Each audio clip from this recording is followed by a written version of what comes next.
നമസ്കാരം. മലയാളി വാർത്തയിലേക്ക് സ്വാഗതം. ന്യായീകരണം മെഴുകൽ. ലേശ ഉളുപ്പുണ്ടോ സഖാവേ ഈ ക്രിമിനലുകളെ ഇങ്ങനെ ന്യായീകരിക്കാൻ? പൂക്കോട് ഒരു വിദ്യാർത്ഥിയെ തല്ലിക്കൊന്ന് കെട്ടിത്തൂക്കി. എന്നിട്ടും ഈ സംഘടനയിലുള്ളത് പുണ്യാളന്മാരാണെന്ന്. SFIയുടെ സംസ്ഥാന സെക്രട്ടറി ആർഷോ 40ഓളം ക്രിമിനൽ കേസുകളിൽ പ്രതിയാണ്. മികച്ച മാതൃകയാണ് SFI സമൂഹത്തിന് കാണിച്ചു കൊടുത്തുകൊണ്ടിരിക്കുന്നത്. SFIക്ക് വേണ്ടി അങ്ങ് കരയുകയാണ് നേതാക്കന്മാരെല്ലാവരും കൂടി. SFI അങ്ങനെ ഇടിമുറികളിലൂടെ വളർന്നു വന്ന സംഘടനയല്ല എന്ന്. അങ്ങനെ അല്ലായിരുന്നു. പക്ഷെ ഇപ്പോൾ അങ്ങനെ ആക്കിയെടുത്തു കുറച്ചധികം ക്രിമിനലുകൾ ഈ സംഘടനയിൽ കയറിക്കൂടിയതിന് ശേഷം. എന്തായാലും നമുക്ക് തോമസ് ഐസക് സഖാവിന്റെ മെഴുകലൊന്ന് കേട്ടു നോക്കാം. ഇപ്പോൾ SFIക്കെതിരെ ആക്രോശങ്ങളും ഉപദേശങ്ങളും എല്ലാമായി മാധ്യമ ആരവങ്ങളോടെ എല്ലാവരും കൂടി അങ്ങിറങ്ങാൻ ഇപ്പോൾ എന്തുണ്ടായി? 2 സംഭവങ്ങൾ ഉണ്ടായി. ഒന്ന്, കൊയിലാണ്ടി ഗുരുദേവ സെൽഫ് ഫിനാൻസിംഗ് കോളേജിലെ principal SFI Koyilandy area president സഖാവ് അഭിനവിന്റെ ചെകിടടിച്ച് തകർത്തു. ഈ വിദ്യാർത്ഥി സംഘടനാ പ്രവർത്തകൻ ഇപ്പോഴും മെഡിക്കൽ കോളേജിലെ ചികിത്സയിലാണ്. കോളേജ് അഡ്മിഷൻ ദിവസം വിദ്യാർത്ഥി സംഘടനകൾ പുതുതായി വരുന്ന വിദ്യാർത്ഥികൾക്ക് വേണ്ടി സഹായം ചെയ്തു കൊടുക്കുകയും തങ്ങളുടെ സംഘടനയിൽ ചേർക്കാൻ ശ്രമിക്കുകയും ചെയ്യുക പതിവാണ്. പലയിടത്തും ഹെൽപ്പ് ഡെസ്കുകൾ തയ്യാറാക്കിയിരിക്കാറുമുണ്ട്. ഇവിടെ ഇത് സംബന്ധിച്ച് പ്രിൻസിപ്പലുമായി തർക്കവും തുടർന്ന് സംഘർഷവും ഉണ്ടായി. അതാണ് വിദ്യാർത്ഥി മർദ്ദനത്തിൽ കലാശിച്ചത്. ഇത് സംബന്ധിച്ച് വ്യത്യസ്ത വസ്തുതാ വിവരണങ്ങളും അഭിപ്രായങ്ങളും ഉണ്ടാകാം.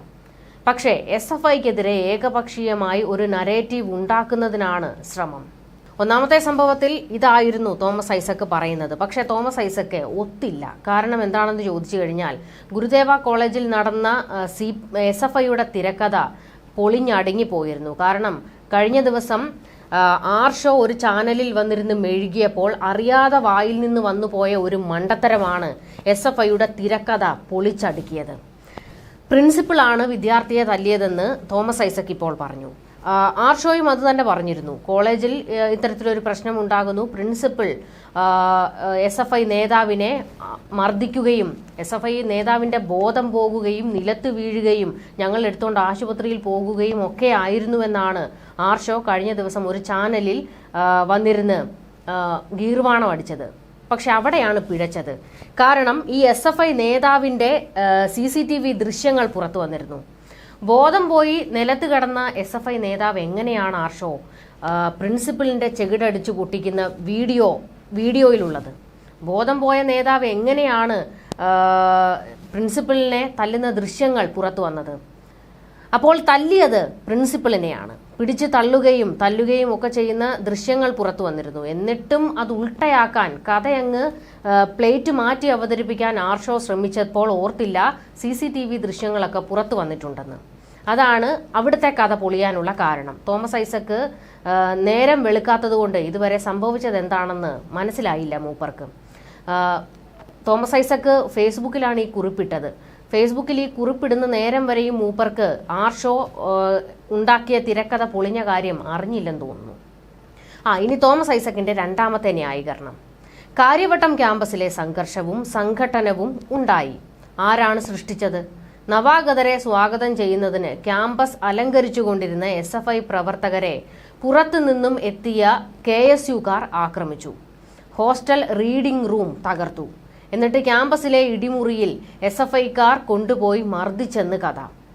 രാത്രി പുറത്തുനിന്ന് വന്ന KSUക്കാരെ വിട്ടയക്കണമെന്ന് പറഞ്ഞ് പോലീസ് സ്റ്റേഷന് മുന്നിൽ സംഘർഷം മൂർച്ഛിപ്പിച്ച് കോൺഗ്രസ് MLAമാർ രംഗത്ത് വന്നു. കൊയിലാണ്ടിയിൽ കോളേജിൽ പുറത്തുനിന്നും വിദ്യാർത്ഥി പ്രവർത്തകർ എത്തുന്നത് SFI ഭീകരത. കാര്യവട്ടത്ത് പുറത്തുനിന്നും KSU പ്രവർത്തകർ രാത്രി എത്തിയത് ജനാധിപത്യ സംരക്ഷണം. ഇതാണ് വലതുപക്ഷ ആഖ്യാനം. ഇവിടെയും തോമസ് ഐസക്കിനോട് പറയാനുള്ളത്, കേരള യൂണിവേഴ്സിറ്റി മുതൽ ഇങ്ങറ്റം മുതൽ അങ്ങേ അറ്റം വരെയുള്ള ക്യാമ്പസുകളിലും സർവകലാശാലകളിലും ഒക്കെ കയറി ഇറങ്ങി നിരങ്ങുന്നത് SFIക്കാരാണ്. പഠിച്ചിറങ്ങി പോയവർ പോലും തിരിച്ച് ഈ ഹോസ്റ്റലുകളിൽ അട്ടിയടുക്കി കിടക്കുകയാണ്. ഇതിന്റെ എത്രയോ വിവരങ്ങൾ പുറത്തു വന്നതാണ്. ഗവർണർ ഇതിനെതിരെ ശബ്ദമുയർത്തിയിരുന്നു. പല VC-മാർ മാറി മാറി വന്ന പല VC-മാരും ഇതേ സംഭവം പുറത്തു പറഞ്ഞിരുന്നു. എന്ത് നടപടിയാണ് ഉണ്ടായത്? പഠിച്ചിറങ്ങിയ വിദ്യാർത്ഥികൾ പിന്നെയും എന്തിനാണ് ക്യാമ്പസിൽ കയറുകയും അവർ ക്യാമ്പസിൽ വരുന്നത് അവരുടെ ഓർമ്മ പുതുക്കാനൊക്കെയാണെന്ന് വിചാരിക്കാം. പക്ഷേ ഈ ഹോസ്റ്റലിൽ എങ്ങനെയാണ് വീണ്ടും ഇവരിങ്ങനെ കാലാകാലങ്ങളായി താമസിക്കുന്നത്? അതിനെക്കുറിച്ച് എന്താണ് ഈ മുതിർന്ന നേതാക്കൾക്ക് പറയാനുള്ളത്? ഇവരെ എന്തുകൊണ്ട് നിങ്ങൾ പറഞ്ഞു തിരുത്തുന്നില്ല? ഈ കാര്യത്തിൽ KSUക്കാരും ഒട്ടും മോശമൊന്നുമല്ല. ഈ വിദ്യാർത്ഥി സംഘടനകളുടെയൊക്കെ പഠിച്ചിറങ്ങിയ നേതാക്കൾ വീണ്ടും ക്യാമ്പസുകളിൽ കയറി കിടക്കുകയാണ്. ഹോസ്റ്റലുകളിൽ ഇവരുടെ ആധിപത്യമാണ് നടക്കുന്നത്. എന്തെങ്കിലും ഒരു പ്രശ്നമുണ്ടായാൽ പുറത്തുനിന്നും നേതാക്കളെ കൊണ്ടുവന്ന് കോളേജുകളിൽ അക്രമം അഴിച്ചുവിടുകയാണ്. എന്നിട്ടും ഇതൊന്നും ചോദ്യം ചെയ്യരുത്, ഈ സംഘടനകളെ ഒന്നും തിരുത്തപ്പെടരുത് എന്ന് പറയുന്നത് എന്ത് തരം ന്യായീകരണമാണ്?